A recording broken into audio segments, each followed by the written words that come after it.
창세기 41장 오늘 읽었는데요.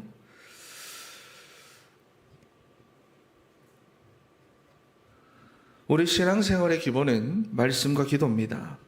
다른 것으로 바탕을 두면 안 되고 말씀과 기도가 기본입니다. 그래서 이 기본이 우리 삶의 기준이 되어서 이걸로 우리가 단순 반복 지속해야 돼요. 그리고 신앙생활의 기초는 믿음입니다. 여러분. 다른 것이 아니고 믿음입니다. 나의 신념도 나의 생각도 내 경험도 내 주장도 이게 아니고요.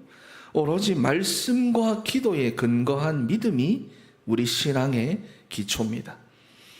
자, 그래서 이 믿음의 기초를 우리가 세워나가야 되는데 우리가 지난 한 달 동안 첫 번째 기초가 하나님을 믿으라였어요. 가장 기본이잖아요. 하나님을 믿으라. 실제로 믿는다 하면서 잘 믿지 못하는 성도들이 많습니다. 하나님을 믿으라. 상황 따라 환경 따라 사건마다 흔들립니다. 조금만 일이 안 좋게 내 생각대로 안 흘러가면 믿지를 못합니다. 하나님을 믿으라는 거예요. 그리고 두 번째 기초가 생명의 길, 복된 길을 향해 가라는 것인데 이미 우리 앞에는 내가 살아나는 길, 또 살리는 길, 복받는 길 놓여져 있습니다. 그래서 그 길을 우리는 따라가야 됩니다. 그래서 세 번째 기초가 나 자신이 살아야 모든 현장이 살아난다는 거예요. 나 자신부터 살려낼 수 있어야 합니다. 나 자신부터 살아나게 만들어야 됩니다. 그리고 마지막 믿음의 기초, 영원한 것을 바라보며 준비하라 그랬어요. 삼위 하나님이 영원하시고 말씀이 영원하고 말씀대로 행하는 자가 영원히 선다 그랬어요.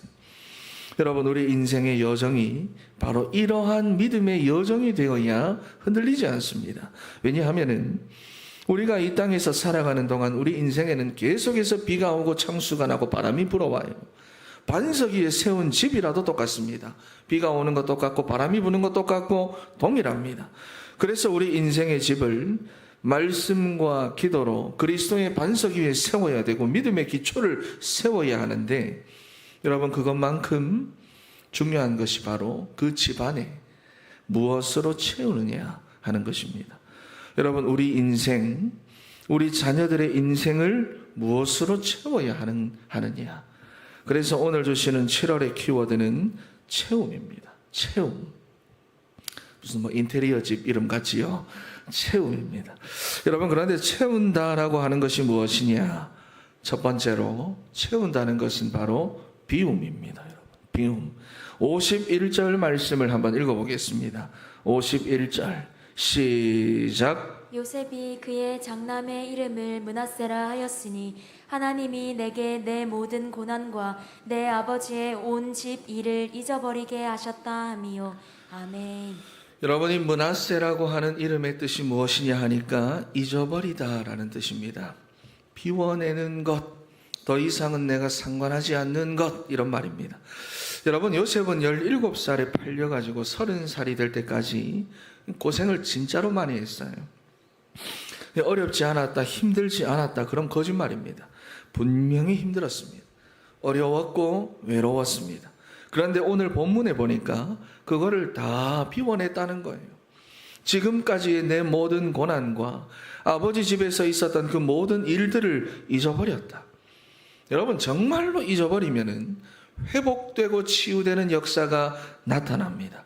내 안에 지금 여러분 불안함이 있고 우울함이 있고 공포심이 있고 염려와 갈등이 있는데 그것을 내가 정말 잊어버릴 수 있다. 이것을 내가 비워낼 수 있다. 이것을 내가 없는 것처럼 만들어버릴 수 있다. 여러분, 그러면 실제로 회복이 됩니다. 아무것도 문제가 되지 않지요. 그런데 그것이 안 되니까 사람들이 시달리는 겁니다. 잠을 못 자는 거예요. 그래서 세상의 모든 종교는 뭐라고 말합니까? 비우라고 말합니다. 비워라. 자꾸 비우래. 그래서 마음을 비워라. 욕심을 버려라. 스트레스 받지 마라. 그래서 불교에서 말하는 인생의 모든 번뇌는 인간의 욕심에서부터 나온다고 해서 108번뇌라고 그럽니다. 나를 버리고 욕심을 버리는 무아의 상태를 추구해야 된다. 그래서 사람들이 산으로 다 들어갑니다. 다 잊어버리려고 산으로 갑니다. 머리 깎고 산으로 갑니다. 또 수도원에 갑니다. 수행하고 고행을 하며 그것들을 잊어버리려고 하는 거예요. 그리고 명상운동, 기운동, 요가 전부 다 뭐냐? 비우라는 거예요. 비워내는 것입니다. 여러분, 그런데 마태복음 12장 43절에서부터 45절 말씀, 성경에도 나옵니다. 비우면 정말로 회복되고 치유되는 역사가 일어나는데, 비워있는 그곳으로 더 악한 영들이 역사해서 그 사람의 나중 형편이 결국 처음 형편보다 더 심하게 되고 어려워진다라고 말씀합니다. 여러분, 그래서 뉴스에도 안 나와서 그렇지, 산으로 들어가서 스스로 목숨을 끊는 스님들이 그렇게 많다고 하잖아요. 스님이 해준 이야기입니다. 여러분, 그렇다면 요셉은 오늘 어떻게 비워냅니까? 51절 말씀을 자세히 들여다보시면은 하나님이 내게 내 모든 고난과 내 아버지의 온 집을 잊어버리게 하셨다 그랬어요. 하나님께서 하셨다는 것입니다. 여러분, 그렇다면 하나님께서 요셉에게 구체적으로 하신 일이 무엇입니까?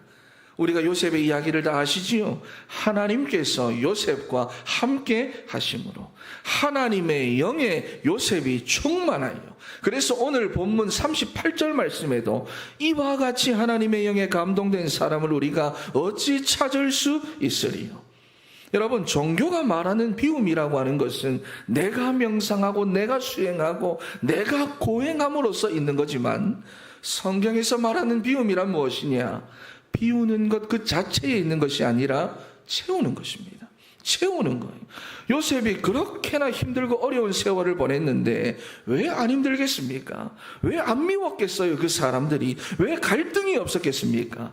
그런데 그 인생 가운데 하나님으로 채워지니까 비워지는 거예요. 상처가 여러분 하나도 없습니다. 그래서 성경은 오히려 채우라고 말씀합니다. 에베소서 5장 18절 말씀에 세상의 것으로 자기 자신을 채우지 말고 오직 성령의 충만함을 받으라고 말합니다. 채우는 것으로 온전하게 비워낼 수가 있는 것이에요. 여러분, 그래서 7월의 키워드가 무엇이냐? 채움입니다. 저를 따라 한번 고백합니다. 채움. 시작. 따라할 것도 없는데 채움입니다. 하나님으로 충만하게 되고 말씀으로 나를 충만하게 만들고 성령으로 충만하여, 여러분, 지금까지 광야의 길을 걸어오는 동안 참 내게 많은 상처가 되었던 것들, 내게 불안함을 주었던 것들, 내게 갈등이 되었던 그 모든 것들 다 비워짐으로써 회복되고 치유되는 역사가 여러분들에게 일어나게 되기를 바랍니다. 그리고 두 번째, 여러분, 번성입니다. 채운다는 것은 번성이에요. 52절 말씀을 한번 읽어보겠습니다. 시작. 차남의 이름을 에브라임이라 하였으니 하나님이 나를 내가 수고한 땅에서 번성하게 하셨다 함이었더라. 아멘. 여러분, 번성이라고 하는 말은 열매를 맺는 거예요. 번창하는 것입니다. 잘 되는 거예요. 그런데 여러분, 이 의미가, 에브라임이라고 하는 의미가 2배의 결실입니다. 그냥 결실도 아니고 2배의 창성함이에요. 여러분, 사람들은요, 세상 사람들, 불신자들은 노력하고 그 노력한 만큼 살아갑니다. 사람들은 열심히 수고해서 그 수고한 만큼만 가지고 살아가는 거예요. 그렇지요. 그런데 하나님으로 채워지고 말씀으로 채워진 인생은 플러스 알파입니다. 2배의 결실을 맺습니다. 우리가 이번에 레위기 25장에서 희년을 봤잖아요. 그리스도와 함께 안식하며 그리스도 안에 있는 인생은 자기만 먹는 것이 아니라 주변의 모든 사람들과 함께 먹을 수 있을 만큼의 소출을 안식하면서도 하나님이 거두게 하시는데, 49년째에도 거두게 하시고 50년째에도 그렇게 거두게 하시고, 그런데 거기에서 플러스 알파로 48년째에도 3배의 결실을 주겠다고 말씀을 하셨어요. 여러분, 실제로 이삭이 흉년이 와서 애굽으로 내려가다가 다시 언약 붙잡고 가나안으로 향해 믿음으로 나아가니까 하나님께서 100년 먹을 응답을 주셨습니다. 100배의 응답을 주셨어요. 여러분, 하나님으로 채우시기를 바랍니다. 여러분의 삶을 말씀으로 채우세요. 하나님과 함께 안식하는 삶이 되도록 하나님으로 채우고 말씀으로 채우세요. 여러분, 오늘 요셉이 나오는데 지금까지의 요셉의 삶은 누가 봐도 광야 인생입니다. 17살, 우리나라로 치면은 고등학교 1학년이에요. 그때부터 13년 동안 노예 생활, 감옥 생활하며 정말 여러분 고생하며 수고했는데 하나님으로 채워진 그 인생에 결국에는 번성하게 되고 창성하게 된 것입니다. 그런데 여기 보니까 뭐라고 말하지요? 내가 수고한 땅에서, 내가 고생한 땅에서, 내가 힘들게 살았던 그 땅에서, 내가 너무 어려웠던 그 땅에서, 자기가 정말로 고생하고 힘들고 어려웠던 그 애굽 땅에서 번성하게 되었다는 것입니다. 여러분, 문제를 자꾸 피하려고만 하지 말고, 외면하려고만 하지 말고, 짜증만 내지 마시고요. 그러면 여러분, 상처만 남습니다. 내가. 그 모든 것들이 내게 상처로밖에 안 남아요. 문제가 있는 지금 그곳에서 하나님으로 나 자신을 채워가시기를 바랍니다. 정말 지긋지긋하다 그러지 마시고요. 갈등이 있는 거기에서 말씀으로 나 자신을 채우세요. 불안과 염려가 있다면 말씀 붙잡고 성령의 충만함을 구하세요. 그러면 하나님이 나를 그곳에서 번성하게 하시는데, 내가 붙잡고 내가 고민하며 내가 발버둥 치는 것보다 2배, 3배로 하나님이 역사하십니다. 여러분, 나중에 창세기 48장 말씀을 보면은 야곱이 에브라임과 므낫세에게 축복 기도하는 그런 장면이 나옵니다. 아시지요? 어떻게 축복합니까?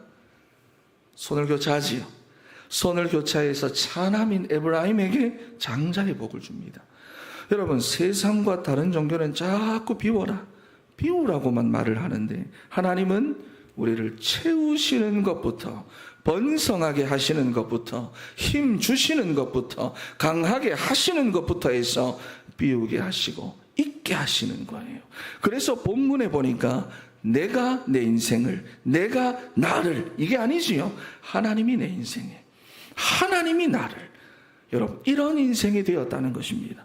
여러분, 그러니 하나님으로 나를 채우고 복음의 말씀으로 나를 채우고 성령으로 나를 충만하게 채워서 비움과 번성의 복을 누리는 우리 사랑하는 진천의 성도 다 되시기를 바랍니다. 그리고 세 번째로 여러분, 마음입니다. 이번에 7월 달엔 외우기 쉽지요. 마음입니다. 마음을 지켜야 돼요. 오늘 8절에 보니까 아침에 그의 마음이 번민하여 그랬습니다. 여러분, 이게 바로의 마음을 말하는 거예요. 여러분, 아무리 성공한 인생이라 할지라도 자기 마음 하나 제대로 지켜낼 수 없는 것이 바로 우리 인간입니다. 그래서 세계를 움직이는 강대국의 왕이라도 꿈 하나에 불안해하며 그 불안한 마음을 달랠 수 없고 해결할 수가 없는 거예요. 요셉의 형들도 마찬가지였습니다. 육신적인 사람입니다. 무엇을 먹을까, 무엇을 입을까, 어떻게 하면 내 아버지에게 잘 보일까, 인정받을까, 그 생각만 하며 살고 있으니 동생이 채색 옷을 입었다, 아버지한테 인정받는다, 아버지의 사랑을 독차지한다. 결국 여러분, 그 마음 때문에 실패했어요. 그런데 요셉은 어떻습니까? 그런 형들에 대해서 용서합니다. 보디발의 아내가 유혹을 하는데도 뿌리칩니다. 술 맡은 관원장이 은혜를 잊어버렸는데도 인내했어요. 마음을 지킵니다. 여러분, 이게 바로 힘입니다. 오히려 불안한 마음을 해결할 수 없던 바로 왕에게 답을 줍니다. 자기를 두려워하던 형들에게 생명을 구원하기 위해 하나님이 하신 것이다, 답을 줘요. 나중에 자기를 어렵게 만들었던 보디발과 술 맡은 관원장을 자기 곁에다 둡니다. 여러분, 마음을 지켜내는 여러분 다 되시기를 바랍니다. 못 지키면은요, 시험 24입니다. 내 마음 하나 지켜내지 못하면 갈등 24입니다. 마음을 지키면 누구와도 함께 할 수 있고, 누구와도 같이 갈 수 있고, 누구도 살려낼 수 있는, 여러분, 마음을 다 지키는 여러분 되시기를 바랍니다. 여러분, 그러니 하나님으로 채운다는 것은 마음을 지킨다는 거예요.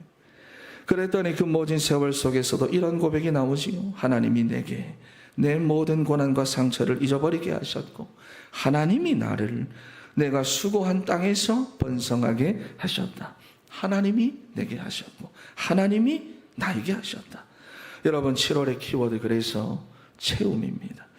말씀과 기도라는 이 기본 위에 흔들리지 않는 믿음의 기초를 쌓아 올리고, 그리고 그 안에는 하나님으로 충만하게 채우고 하나님의 것으로 채우는 우리 사랑하는 진천의 성도 다 되시기를 바랍니다.